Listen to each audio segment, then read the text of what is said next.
Rod, Sophia, good evening. I'm here at the Crete Fire Department, standing right next to one of their brand new grass rigs. This holds 400 gallons of water. And I spoke with the fire chief, Todd Allen, today, and he says resources like this one are essential. There was excitement from start to finish today for voters who came to the Astro Theater to come see Tim Walz speak at his rally. Some people lining up as early as 8 o'clock this morning. Nebraska State Patrol says there is no current threat to the public, but the damage lives on here in Crete. As you can see, these bullet holes.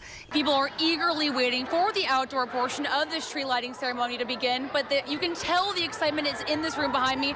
For the indoor portion, I'm going to take a step to the side and show just how much excitement is in this room right now. There are several partners with the Salvation Army here. There's face painting, some of Santa's helpers. Yeah, that's been kind of the situation all morning here with trees lining the streets with tree branches and limbs. But take a look behind me. This is the first tree we've seen that's been completely uprooted here on Wendover Avenue. 193 bikes. It's a little after 1 o'clock, so just a great day already. And you've been here for a lot of the morning. How important is a day like today getting these bikes for people? Eggs at the Open Harvest Co-op have yet to go up in cost, but with the increase in bird flu reports, they're beginning to take precautionary measures. In 2024, store closures were up 57%, the highest since 2020. And more than 7,000 stores in the U.S. permanently closed their doors in 2024, according to CoreSite research. The wait is finally over for over 100 University of Nebraska students who will be performing on a national stage in just a few days. Flames tearing through a house there, leaving 3 people dead. Investigators now trying to figure out the cause as neighbors come to grips with what happened. We're expecting to hear an update from authorities today. Channel 8's Jake Holman spoke with several people in the community and explains their grief from Crete. Sophia, as we speak, authorities are confirming 3 of those dead from the crash were children. You're getting a live look at the Hudson River right now, where you can see several flashing lights of rescuers still out in the waters right now. Rod, Sophia, 4 girls went into the Missouri River on Tuesday night. 1 girl came out of the water, but the other 3 have not been seen since. Officials say they are now switching to a recovery operation. Grand Island Police Department says it involves a kill list circulating on social media. Channel 8's Annie Elming joins us here in the studio with the latest details. Annie? Rod, thank you. There were 7 students on that list, all 7 of them attending Grand Island Senior High School. Attention turning to this list over the weekend after it was reported to authorities. Decades later, the community reflects on the heartbreak in Hallam. Channel 8's Annie Elming spoke with residents today, remembering that tragic day. The memory of the tornado lingers here in Hallam after that destructive day in 2004.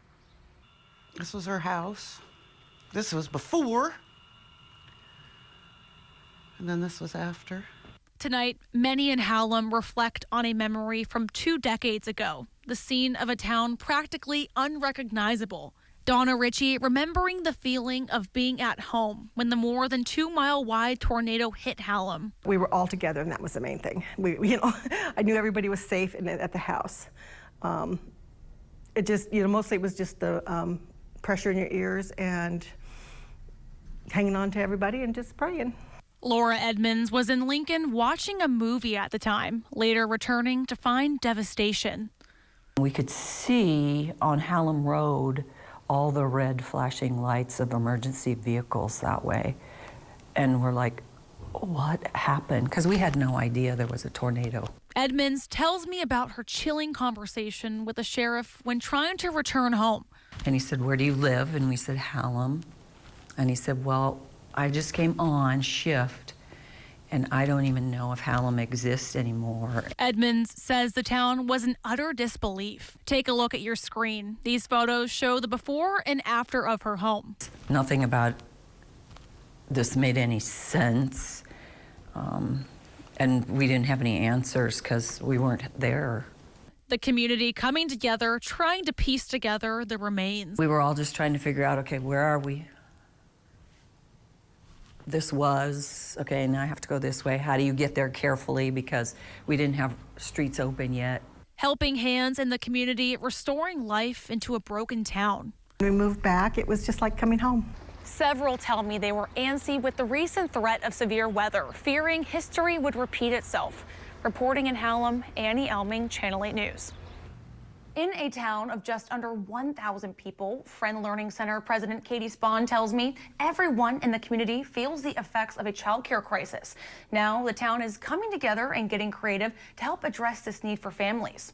I said goodbye to my grandma in one of the rooms that will be a classroom, and to now be able to maybe one day see my grandchildren in those rooms is so meaningful, and is the reason I get up every morning and want to push further to make sure that this gets done. The town of Friend is one of the many rural areas desperately trying to find child care resources for kids. This is something Nebraska Children and Families Foundation says is a problem that's becoming too common in smaller towns across the state. That comes up is that we cannot hire our candidate of choice. We have people leaving the workforce because of the lack of childcare, and not just spots, but quality childcare, a place that families can feel that their children are safe, that they are learning, that they are nurtured, and that they are meeting all those developmental milestones. The organization works with small towns like Friend to attract more providers and keep kids local.